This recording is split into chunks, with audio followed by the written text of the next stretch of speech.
નમસ્કાર, શ્રાવિકાની રસોઈમાં આપનું સ્વાગત છે। આજે આપણે ચોમાસામાં ખાદ્ય પદાર્થોનો કાળ શું રહેશે તેના વિશે જાણીશું। 3 તારી ચાસણીથી બનેલ મીઠાઈ અને ઘી ગોળના ઉપયોગથી બનેલ સુખડી જેવી દરેક મીઠાઈનો કાળ ચોમાસામાં 15 દિવસનો રહેશે। તેવી જ રીતે સૂકા તળેલા નાસ્તા, ખાખરા વગેરેનો કાળ ચોમાસામાં 15 દિવસનો રહેશે। ઘઉં, બાજરી, જુવાર, મકાઈ કે ઇડલી ઢોસા માટેના તૈયાર કરેલા લોટનો કાળ, ઢોકળા માટેના તૈયાર કરેલા લોટનો કાળ ચોમાસામાં 15 દિવસનો રહેશે, એટલે કે તમામ પ્રકારના આટાનો કાળ 15 દિવસનો રહેશે।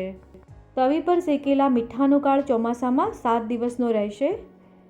આની સાથે ખાસ જણાવવાનું કે ચોમાસામાં ખૂબ જ ભેજવાળું વાતાવરણ હોય છે।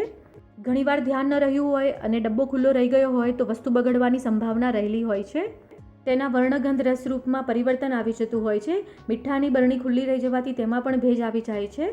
તેથી જ ચોમાસામાં શેકેલું મીઠું, બનાવેલ મીઠાઈ અને બનાવેલ નાસ્તાને એરટાઇટ ડબ્બામાં ભરવાનો આગ્રહ રાખો।